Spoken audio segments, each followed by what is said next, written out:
What up everyone, it's your man XManny87 here, bringing you another Marvel Legends news video, and what I have for you today are the new Marvel Legends reveals from the first Hasbro Pulse Marvel Legends Fanstream of the year on January 17th, 2025.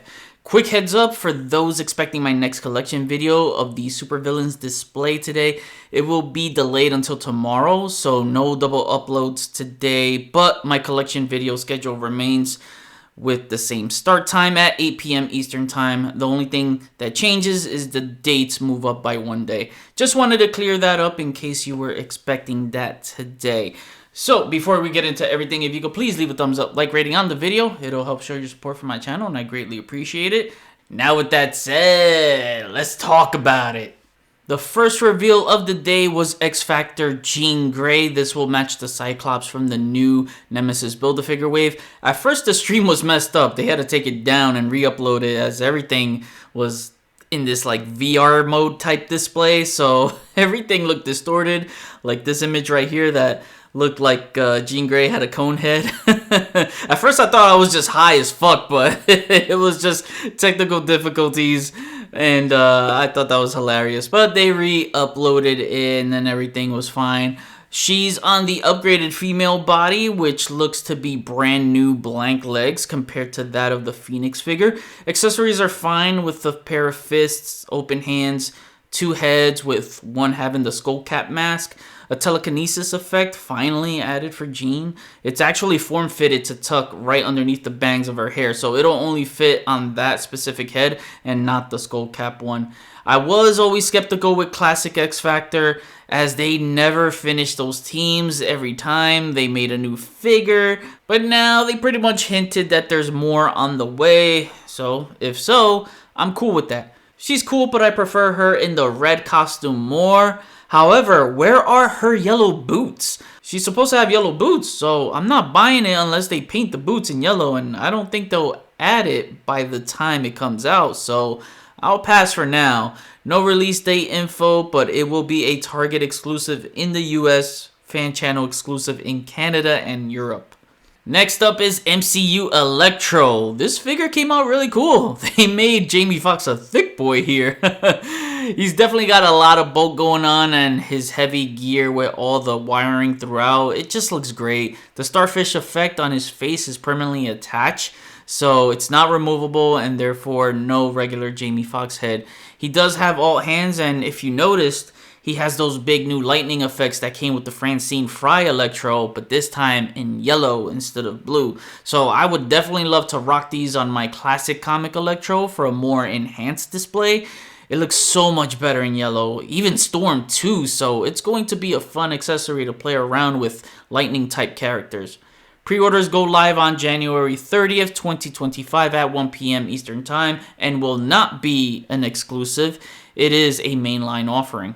Holy shit, guys. The introductory of a new series called the Maximum series, and we get a deluxe classic comic Spider-Man. Oh man, I got what I wanted. A deluxe comic Spider-Man. I literally made a wishlist video of a deluxe Marvel Legends premium line and what it would look like for Marvel Legends and what Marvel Legends need deluxes. I made that video like last month or 2 months ago. I even said in my last video that I was hoping to see a comic deluxe Spider-Man during my intro. Here we are. Marvel Legends is introducing their first ever deluxe premium line titled Maximum Series. And they kick it off with the freaking Todd McFarlane Spider-Man. Oh man. This has almost everything I pitched in that video, from articulation to accessories. Yet I had some dumb schmucks in that video telling me, But Manny, Hasbro will never make a Marvel Legends premium line. Yeah? Well, who's right now? Off is the direction you can go. Fuck. Eat it, man. I know what I'm talking about. I observed this hobby a lot differently than most other folks. Other companies were doing premium deluxe lines, so it was only a matter of time before Hasbro caught on. Soon as I saw Todd McFarlane do a premium line for his DC Multiverse called Collector's Edition or whatever, at that point I already knew Marvel Legends was going to come out with their own premium line within a year or two. Competition is good and healthy, and us collectors benefit from that. At the end of the day, we win. Wow. Just wow. I'm going to be here a minute because there's so much going on. This should have been the last reveal because after this, I was tuned out for the rest. Not to say that the following reveals weren't good. They were. I just couldn't stop thinking about this. You know this gives Mafex a good run for their money.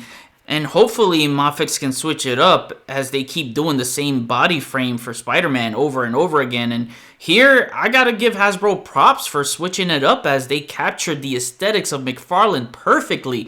Mafex always seemed more Bagley-ish to me. The McFarlane head sculpts are perfection here. The all-new McFarlane body is, again, perfection. Proportions are spot on, especially when you see it posed up in photos. The dark blues, the thin cobwebbing design pattern being tight and close together, the spider logos, all of it, it's god tier. Now, while I would still love to see cobwebbing sculpted and painted on a Spider-Man figure, it's not a necessity. It never was. That only depends on the artist if they highlighted raised or recessed webbing on the costume. McFarlane's was always flat on the costume. As long as the webs are visibly painted on the figure, I'm good. I still like to see it one day, though, for the switch-up. They did a great job and even pointed out that these were the most web lines they've ever painted on a Spidey figure. He looks so good posed up. One of the major key advancements on a Spider-Man figure I wanted, they did, and that's adding the double-jointed neck articulation. Can't show you how it works through photos. You have to see how good it is in motion as Dwight demoed it on screen. So I'm just going to play the clip for you here so you can see for yourself. We gave him a new neck design that has double articulation at the base of the neck as well as the top of the neck so that his head can actually pivot and rock and turn over to the side, giving you lots of extra variety and posing that you don't have on other Spider-Men to this point. His head looks up really nice far back. He also can look down. And with the break at the lower part of his neck, it allows for an extra left and right, as well as a bit more of a pivot back and forth, which is a lot of fun and something that makes this guy even more expressive than ever before. Look at this, this is perfect! This double ball peg at the neck is everything here. Also, the hips are more opened up to execute wider leg range, so I'm hoping that means a full split. All of this, man, and I haven't even gotten to the accessories yet. So let's just get to that now, because first you got two web projectiles, with one of them being the teaser from the last Fanstream. They can both rest on a projectile stand effect that's similar to the ones you see from Jada Toys' Street Fighter line. Two new web strands. Thank God the old ones that had that triangular shaped handle can retire for good now. It is flexible on the photos, but not sure if it's bendy wire. I doubt it. And a web shield, which is something I really wanted as I was using the Mezco one for my Legends Spidey. Finally, we get a spider sense effect for the first time in Legends. It's a nice clear red plastic. Doesn't plug into anything. It just grips onto the head. Pause. But it kind of sits on top of it. A 90s comic Peter Parker head, two new Spider-Man heads with different expressions, and a bunch of hands that are all new and nothing is rehashed at all, bro. Fists, wall-crawling hands, C-grip hands, 4 new thwipping hand gestures, with 2 of them having web effects plugged into them shooting out of his wrists. And lastly, another thing I wanted so bad was his web cartridges, so these are swappable forearm pieces, which also means you get extra articulation with a forearm swivel. The wrists do not articulate with the web shooters, so that way the triggers stay in place. I'm so blown away by this. I mean, you can tell. They said they've been listening to us fans, what we've been wanting, and good.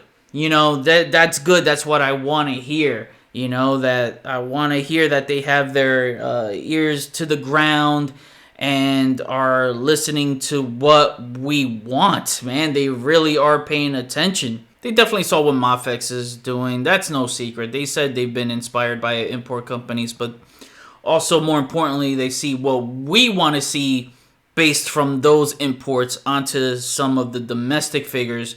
And you see lines like Jada Toys pumping out import like articulation. So I was coming into this stream paying close attention to articulation advancements because their last stream had 0 upgraded torsos heading into 2025. Good thing I'm seeing more articulation today. Only thing I would have liked to have seen them try on the articulation department is to attempt a ball jointed waist to have the double ball peg at the torso. But I've always been a fan of this double diaphragm joint with the upper torso rocker and inverted ab crunch, so I have no problems with it like some other collectors do. But with everything else they did here, it's still perfect for me. I've seen enough. Greatest Marvel Legends Spider-Man of all time. I do love the squarish box packaging as it has a sort of Mafex-esque sort of feel to it.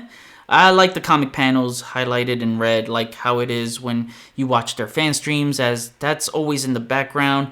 It fits the Legends vibe. I love it. No word on price. If you were to ask me the price, I think this would clock around the $35 to $40 mark. But we'll see what the confirmed price is next month. This will be an Amazon and fan channel exclusive. Pre-orders will go up February as they'll have more details there to be shared, which I can only imagine they have more maximum figures to be shown. So it looks like the next set of reveals will be at Toy Fair in February. So they did say they'll have some social media influencers to give on-hand products to and test it out. I doubt they'll give one to your boy here because I'm a little too outspoken for them. I won't be able to make that trip to Toy Fair due to finances being tight. But if they mail something to your boy, I will be blunt with you and I won't sugarcoat it. You know me. But I'm looking forward to seeing more Maximum Series figures. Imagine a Maximum Carnage. Maximum Series, Maximum Carnage. That's a mouthful right there. But crossing my fingers for a Daredevil, Moon Knight, Punisher, and Silver Surfer to be next. An all chromed out Silver Surfer. Oh my god, that's my dream Marvel Legends figure right there. At least one of them. But yeah, this Spider-Man is gonna be an instant sellout. Like I said, I've seen enough. Greatest Marvel Legends Spider-Man of all time. This one is gonna be the #1 Marvel Legends of the year in 2025. That's it, man. No contest. For the next batch of reveals, we get a new series called Mini Comics that have a more modernized looking retro card. I'll get into that in a few, but they kicked it off with Rom. I thought for some reason this was going to be a bath. I could have sworn I heard them say he was going to be like almost 8 or 9 inches tall. Doesn't look like he's 8 or 9 inches tall here. Unless I misheard and got my info twisted, then I apologize if I said that before. Anyways, he's here in this assortment. Not going to go over much with this guy as I spoke about him already from his last reveal, and he still looks awesome. Really nice silver metallic paint. He comes with his blasters and effects for his blasters along with alt hands. Then he has this mini comic accessory, which is what the line is named after. It's a hard plastic piece with their inkjet print tech that stamped his first issue from 1979, and it's stamped onto this accessory. So each figure from this wave will have this accessory and their respective comic that they either debuted or had a major role in. Next reveal is Dakin, and I don't know how I feel about this one. I'll be honest, I was never a big Dakin fan. Could never get into the character, but I'm happy to see him get an update as I really want the Dark Avengers team to be updated and completed. They put him on the pinless Sunfire Buck or Blur, whatever you want to call it. I do like the arm tattoo. That looks nice. Accessories, he comes with 2 heads, the mask and unmasked head, the claws. They gave him the wrist claw this time, which they didn't do the last time. He also has gripping hands to hold his Dark Avengers mini comic. It's okay, I'm not that big on this one, but once the Dark Avengers are complete, can't wait to add them onto my shelf of different villainous teams. Ooh, this was one I've been waiting for, a classic Adam Warlock. This was an easy one we saw coming when they teased his karmic staff from the last fan stream. It's the red and black version I wanted, so a straight up update from the last Red Hulk Build-A-Figure wave. He's now on the Vulcan Buck. Superb looking head sculpt, and I like the cape too. He's got a few accessories other than the staff. He has fists, gripping hands to hold the Karmic staff or his Infinity Gauntlet mini comic. Then lastly, my favorite accessory is a swappable Infinity Gauntlet accessory. So overall, a very good looking figure, and looking forward to adding this onto my new Guardians of the Galaxy shelf. Then we get Ultimate Iron Man. Here's one I wanted to see badly as I'm growing my new Hall of Armor display. I don't know what it is about this design that I like. When Ultimates was first introduced, I absolutely loathed this armor. But then over time, I ended up falling in love with it. I don't know why, but I just did. They nailed the design and blew the last one away. So much intricate details around the armor. I wish Dwight delved into more of the articulation because it looks like he has a double ball jointed torso on both upper and waistline. If so, that's great if he has that kind of double diaphragm joint. A lot of his armors call for that sort of engineering. If the waistline isn't ball jointed, then what a waste, as there's so much room here that calls for it, but we'll see. Alt hands and his mini comic for accessories. He still looks like a fun figure, so again, can't wait to add this in my Hall of Armor. And we're not done with Spider-Man love, man. I get my fellow Puerto Rican Miles Morales, the ultimate Spider-Man. I've been waiting for this. Not just an updated comic Miles Morales, but finally an all-new teenage Buck. Everything is new here, so double jointed arms, legs, and diaphragm. Butterfly joints too. We needed this as we've been stuck on the same teenager Buck for almost 10 years now. My one visual complaint is that the legs are a little too gappy around the crotch area and the hips seem to be sticking outwards a lot. I know they brought in a new person on the design team and I don't know if this is his doing, but this has to be fixed fast. Like, what the fuck, man? This is happening way too often lately, now more so than ever with the protruding hips. They need to really improve on that area. I know it won't matter when it's posed, but it does matter to me no matter what, because you never want anything off looking when the figure is vanilla posed. This might kill it for some folks, and I understand. I think the other thing that's bugging me a bit is that the black isn't all the way solid black. It's very toned down to an almost dark gray color. You can tell how it doesn't highlight the reds on his costume much. Also, I think he should have had toe joints too. Other than that, he still looks pretty damn good. He comes with two heads, the masked and unmasked look, 3 sets of newly sculpted hands, fists, thwips, and grips. Then the Ultimate Spider-Man issue number 1 2011 comic. Overall, despite my gripes, I think it's still a very solid release and it should be a fun figure in hand, but it could have looked so much better than this. Then lastly, to round out the wave, we finally get that classic Banshee in the green. Glad Dwight was finally able to put aside his disdain for that last green Banshee figure he worked on and put us fans first who needed an update to fit in with today's figures in our collections. He said he would retire if he ever did this figure again, so any of you who were hoping he would retire for some of the designs to get better, you might be disappointed as he is not going anywhere. So they kind of wanted to take the time to retcon what he said about retirement. I think he did a good job here. All it really is the same as the blue one, but without all the buckles and straps. Same heads and hands as before, except he has a new gripping hand to hold the mini comic. I love the last Banshee figure. I think the only thing that needed improvement was the cape, as it had those awful looking tabs. Sadly, they are back here, so I wish they improved it by somehow keying that cape into the sculpt without those huge tabs that stick out drastically. The only thing I wished he had was a screaming effect.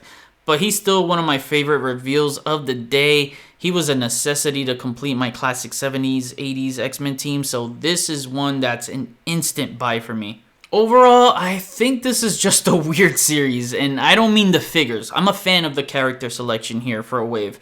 but the mini comic concept is just not what I want to see, nor what I think we want to see.